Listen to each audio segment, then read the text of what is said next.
Hey guys, Mike here in Taiwan. I want to tell you guys that I feel that today, because today is like a rainy day, so it's like rainy days are some of the best days to kind of think about and reflect about, like, I guess what's really important in your life. I was just walking outside, walking to somewhere, and there's literally like no people on the street.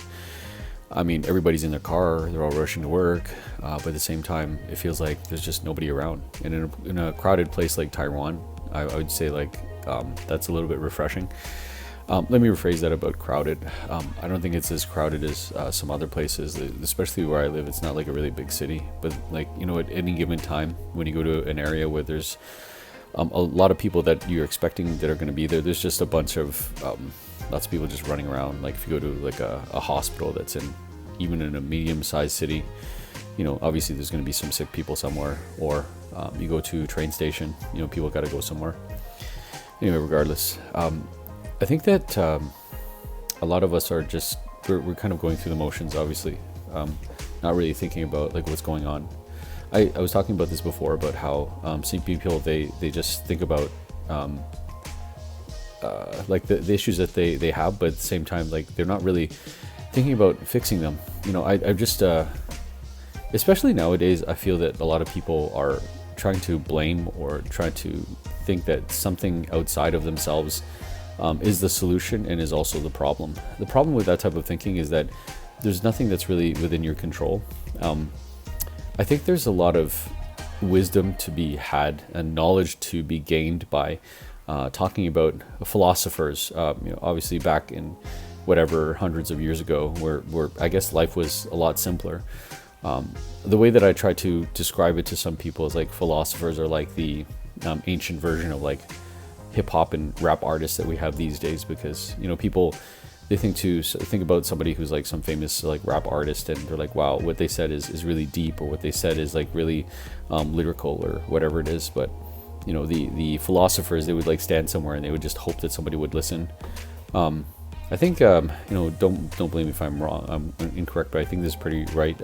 Socrates would like have like really old, worn out clothes. He would like sleep on the floor. He'd eat like normal food, even though he had access to other stuff.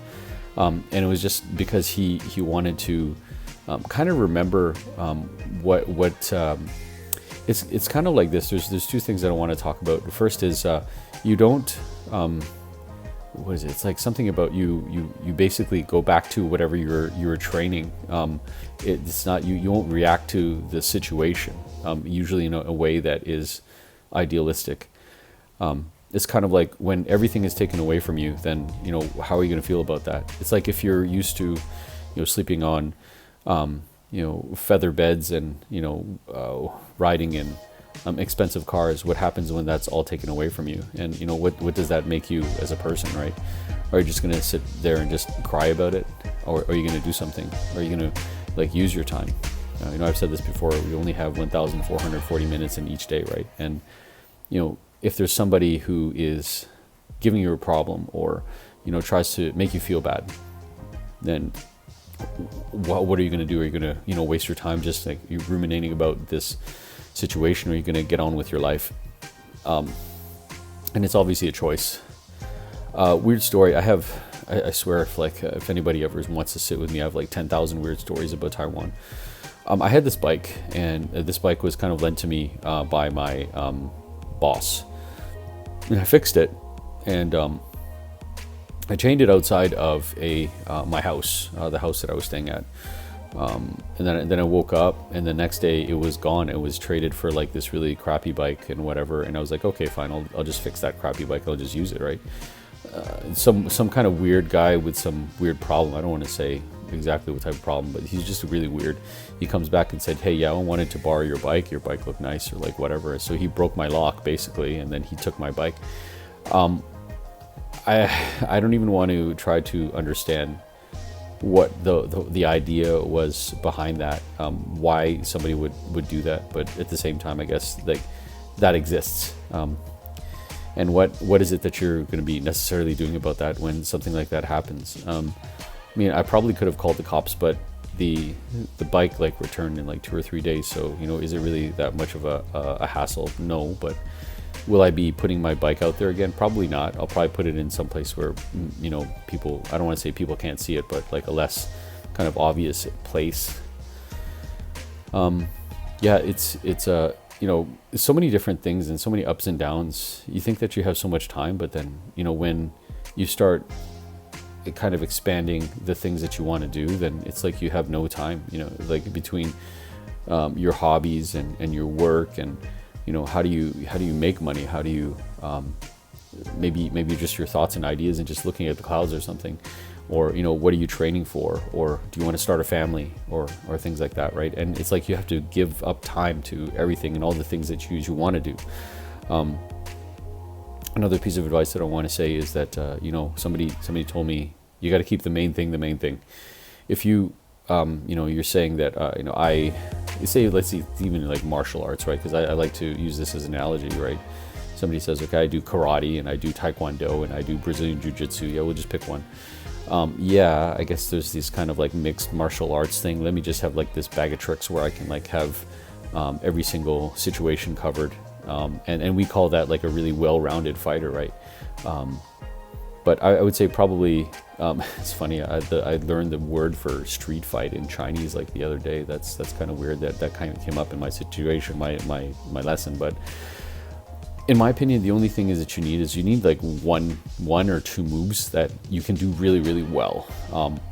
Whether it's that like, that right hook, or, maybe you have like some body slam, or you have like some headlock or something that or maybe a front kick or something like that can really just whatever, just make you like win the fight. 9 times out of 10, people are not going to be in a fight. They're not going to be trained for a fight. If you're going to be out there and somebody's going to get mad at you and you're like thinking, do you want to fight them or not? They're probably not going to be trained, and the only thing that they're using is their anger, which is, anger clouds your judgment. We know that. Anger makes things, you say something and you don't really mean it.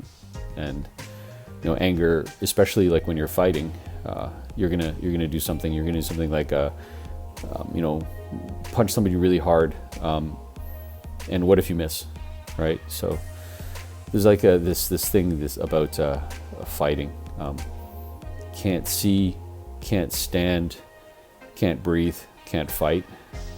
So, and that actually goes for something else too about survival. But, as long as you are able, and I'm not advocating that people like do any violence or anything like that, but if you, people are just human, and, people are going to say things about you, and I don't want to say go after their weakness, but, try to look at it from their point of view first and try to talk it out. And if that doesn't work, then you probably have to do something else where you kind of take them out, and in a physical sense, it's like you throw them or something, or redirect that negative energy. In a kind of like a talking sense, you could start to talk about something else, or ask them like what's really going on. And if they want to keep pushing the issue and saying that you're the problem, you could just focus on them, and their attitude. Like, is their attitude really childish? Is there something really going on with them that you need to take care of? People are always going to say things about you, and they're going to try to get you mad. I've just had this in my life, so it's kind of like I'm sharing. Anyways, guys, hopefully this is something that was useful for you. I just wanted to share some advice about a lot of different things. It's Mike here in Taiwan. I'll see you guys later. Bye.